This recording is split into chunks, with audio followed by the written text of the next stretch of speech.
You are a woman in the year 1830. The frost clings to your boots as you stand in the market square of Yorkshire, breath rising like ghostly smoke in the morning air. Around you, voices grow louder, not with celebration, but with anticipation. An uncomfortable kind.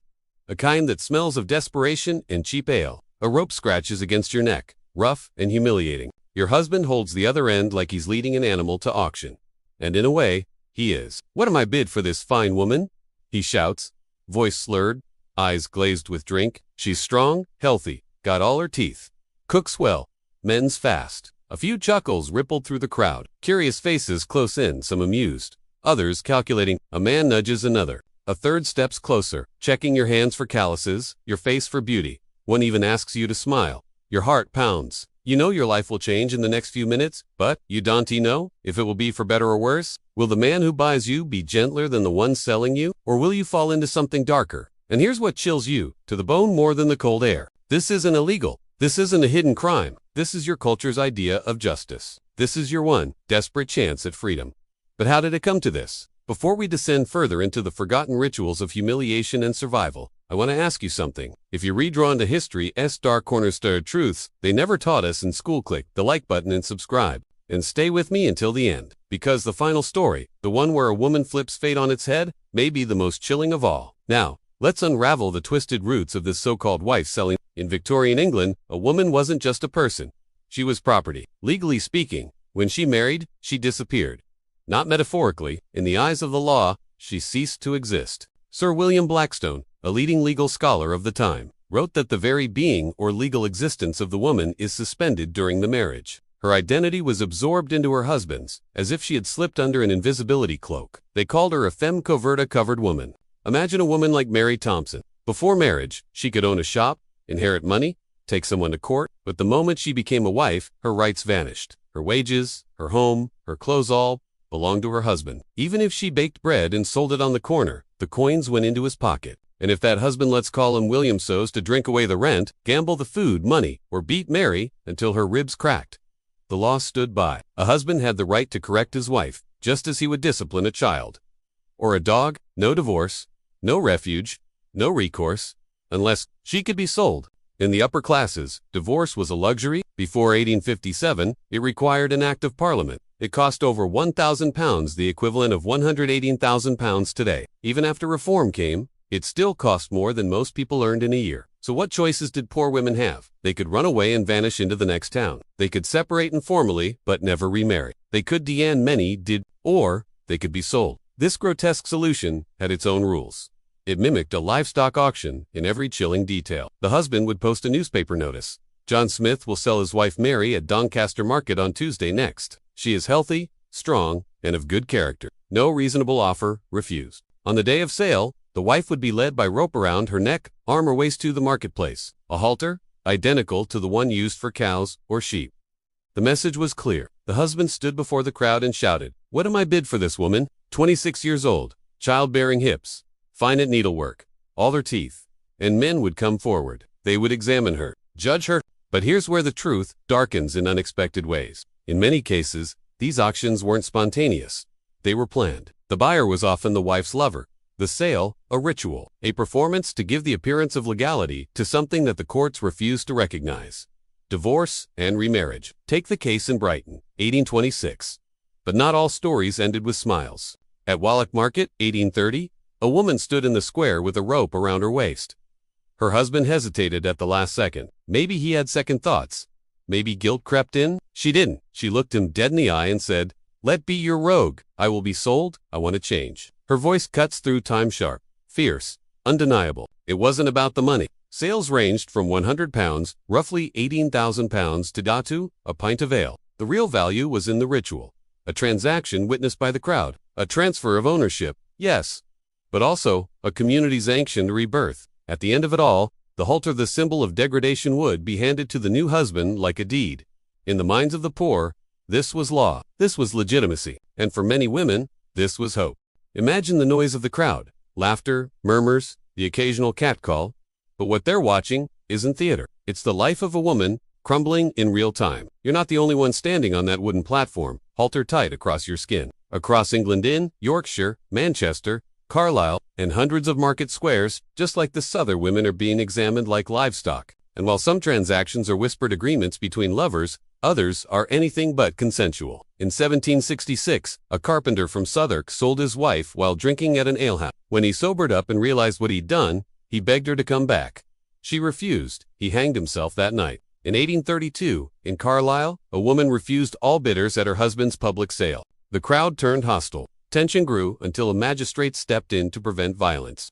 Eventually, she was sold to a man she had never met for 3 shillings. She refused to go with him, and the sale was declared void. Consent mattered not legally, but socially. The crowd had to believe the sale was fair. If a woman looked too distressed, too afraid, too opposed to her fate, the entire ritual began to unravel. This wasn't just a husband selling a wife, it was an unspoken agreement between the laws, blind spots, and the community's conscience. Some sales had a surreal theatricality. In 1849, in the town of Gould, a blacksmith named Ashton discovered that his wife had eloped. While he was recovering in the hospital, rather than seek revenge, he tracked the lovers down and arranged a public auction. Hundreds gathered. The woman, full of confidence and dressed in her finest, stood proudly beside her lover. Bidding began, and the man paid 5 shillings and 9 pence for her. Before leaving, she snapped her fingers in her ex-husband's face and declared, "That's more than you'd fetch." It was vengeance and freedom rolled into one brutal moment. The halter was more than rope. It was legal theater. The act of publicly handing it from husband to buyer mirrored ancient English traditions of transferring property. Just as one might pass a clump of earth when selling land, the halter symbolized a life being transferred, ownership reaffirmed in front of everyone. Sometimes, documents were drawn up and signed like real estate contracts, using archaic language to give the illusion of legal weight. And the ceremony often ended the same way. Drinks at the tavern, laughter, a crude wedding feast, paid for by the new husband. Church bells might ring, signaling not joy, but spectacle. But not all stories ended in cheers. In Halifax, 1837, a blacksmith sold his wife for 1 shilling, then bought her back. Then resold her to a married man for half a crown. When the woman learned of the transaction, she stormed into the market and physically attacked her husband. That detail her rage tells us. She hadn't agreed to any of it. This wasn't one of the planned performance-like sales. This was betrayal. Women weren't always passive. Some demanded to be sold. In 1830, a wife sold for 2 shillings and 6 pence defied her husband's attempt to back out. When he wavered, she turned to the crowd and said, "I will be sold. I want a change." Her words echoed across cobblestones and centuries. Sometimes, children were sold alongside their mothers. In 1865, one woman and her 2 children were auctioned for £100, with £25 extra for each child. That's the equivalent of several years' wages. Other times, children were left behind, forgotten, traded like accessories. Newspaper accounts don't dwell on their fate, but we can imagine it. Watching your mother walk away, roped like an animal, into the arms of a stranger. In Pontefract, 1847, a woman was sold with 3 children. The buyer agreed to raise them. But how many others made such promises? How many kept them? The system had no stability, no guarantees. In Sheffield, 1842, a woman was sold 3 times in one day. Each time, the buyer changed his mind. She had to endure the same humiliating inspection over and over, until she finally broke down in tears after the 3rd sale fell through. For the woman, it wasn't just shame, it was chaos. Because wife selling, at its heart, was a ritual built on nothing. No legal structure, no protection, a contract in theater only. If the new husband wanted to back out the next day, he could. If he turned out to be worse than the last, she had no rights to leave. Again, these weren't isolated stories. Yorkshire alone accounted for 27 of the 108 documented wife sales in the Victorian era. The practice thrived in places where poverty, rapid industrialization, and rigid gender roles left the working class with no choices. It worked because the community allowed it to. In 1819, when a magistrate tried to stop a wife sale in Derby, he was driven off by a crowd who pelted him with stones. Later, he admitted, "I do not think I have a right to prevent it. It rests upon a custom preserved by the people." And sometimes, authorities encouraged it. In 1880, the Effingham workhouse authorities forced a man named Henry Cook to sell his wife, so the parish wouldn't have to support her and their child. They even paid for the journey and the wedding dinner. Think about that. The local government funded a public wife sale to save money. The market square wasn't just a convenient location. It was a symbol. It was where animals were bought, crops weighed, land exchanged. It was where men came to barter for power. By staging these rituals in such spaces, wife sellers were demanding that their community validate the transaction. They weren't hiding. They wanted witnesses. They needed them. But what those witnesses saw wasn't just a transaction. They saw a human life being gambled, bought, and sometimes thrown away.